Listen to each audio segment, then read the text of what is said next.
Rimuru and Ultima goes to One Piece, Rimuru and Ultima x One Piece, by Veldanava-God. Chapter 36. The final stand. The battlefield was a cacophony of sound, clashing swords, roaring cannons, and the fierce yells of warriors locked in mortal combat. But at its center, an even greater storm brewed.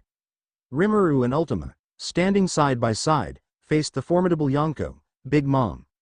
Her massive frame loomed over them, bloodied but unyielding, her eyes burning with unrelenting fury.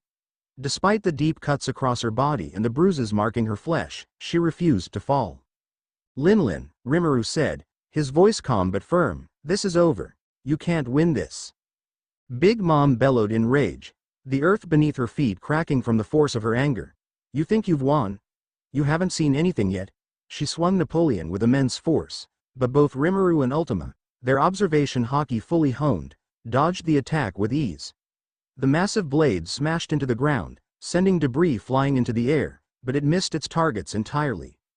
"You're getting slower, Lin," Ultima taunted, her violet hair flowing as she effortlessly evaded another wild swing from Big Mom. "Your strength is fading." Big Mom's eyes flared with wrath as she lunged again, this time sending a shockwave through the ground beneath them. But Rimuru's haki foresaw the attack, and he was already airborne before the ground erupted where he had been standing. "Stop running," Big Mom roared, her voice filled with frustration. "Fight me." "We are," Rimuru said as he landed gracefully, his sword glowing with advanced armament haki. "But this fight is no longer in your favor." Ultima cracked her knuckles, her fists coated in the black sheen of advanced armament haki, and grinned. "Let's finish this." Tessa versus Cracker and Perispero. Meanwhile, on the other side of the battlefield, Tessa Horizon was locked in a fierce struggle. Cracker and Perispero had teamed up against her, the two Big Mom commanders pressing her hard. Biscuit soldiers swarmed around her, and Perispero's candy traps kept appearing at her feet, forcing her to stay light on her toes. It was becoming a more difficult battle with each passing moment, and she was beginning to feel the strain. Cracker laughed as he swung his massive sword, the force of his blow sending a shockwave through the air. "You thought you could take on both of us? You're outnumbered, little girl." Tessa dodged the attack, using her advanced observation haki to anticipate Cracker's movements. She darted through the battlefield, slicing through biscuit soldiers with precision and avoiding Perispero's sticky candy traps. "I'm not outnumbered," Tessa said, her voice calm despite the chaos around her. "You're just in my way." She moved swiftly, her mind-reading ability giving her an edge as she anticipated both Cracker's and Perispero's attacks.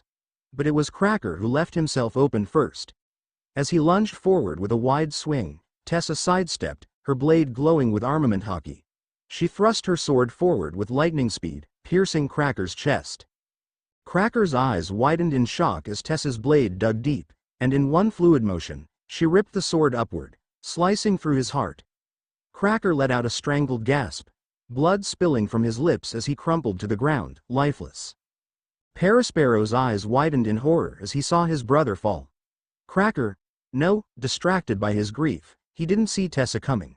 With lightning speed, she dashed toward him, and before he could react, her foot connected with the side of his head in a powerful kick. Perispero's head snapped back from the impact, his body tumbling to the ground. He lay motionless, unconscious. Tessa took a deep breath, wiping the sweat from her brow. "That's two down," she muttered, her eyes scanning the battlefield. "Who's next?"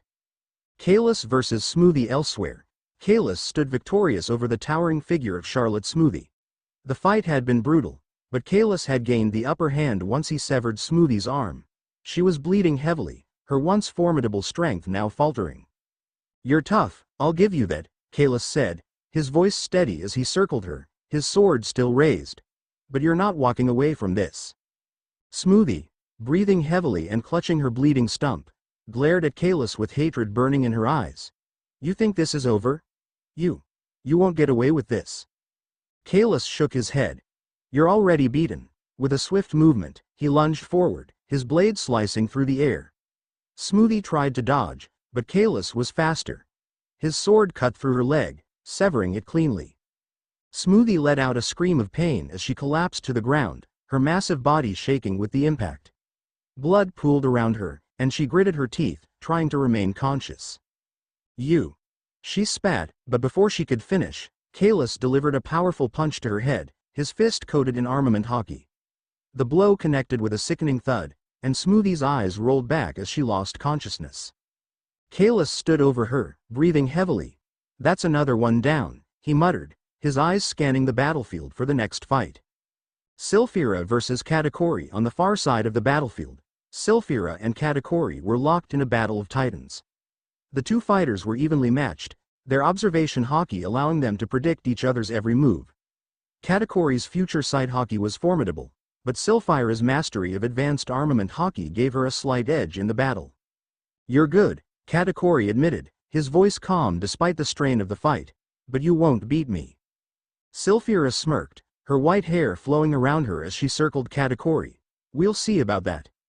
The two fighters exchanged blows with incredible speed, their fists colliding with the force of cannon fire.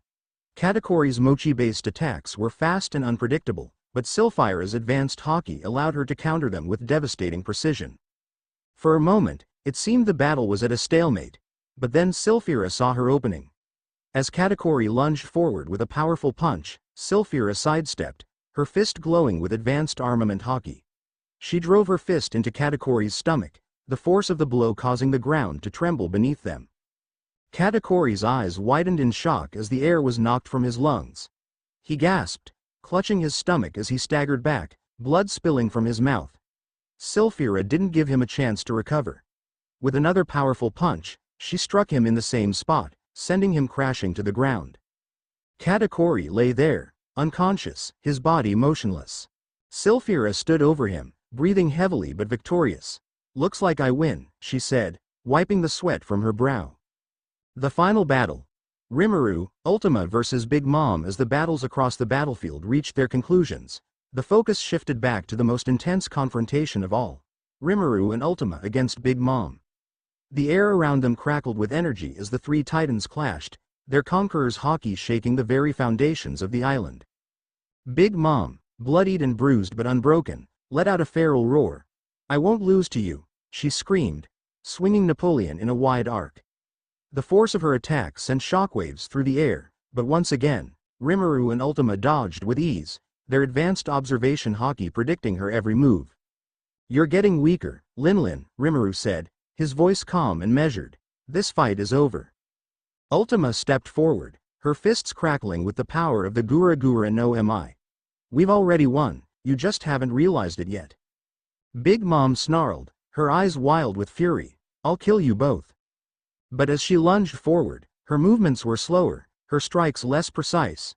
Rimuru and Ultima moved in perfect harmony, dodging her attacks with ease and countering with devastating blows of their own. Ultima, her fist glowing with armament hockey, struck Big Mom in the side with a powerful punch, the force of the blow causing the ground beneath them to crack. Big Mom staggered, blood spilling from her lips, but still, she refused to fall. Rimuru, his sword glowing with the same hockey, slashed at her arm, cutting deep into her flesh.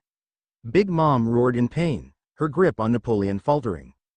"You can't win," Rimuru said, his voice firm. "This is the end for you." Big Mom's breathing was ragged, her massive body shaking from the pain and exhaustion. But even in her weakened state, her will remained unbroken. "I am a Yonku," she growled, her voice filled with defiance. "I don't fall." Ultima's eyes gleamed with determination. "You do today." With one final, devastating strike, Ultima charged forward, her fist coated in advanced armament hockey and empowered by the Gura Gura no Mi.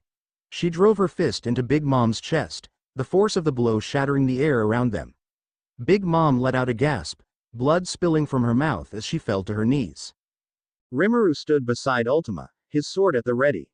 "It's over, Linlin." Big Mom's eyes were filled with shock as she looked up at the two of them.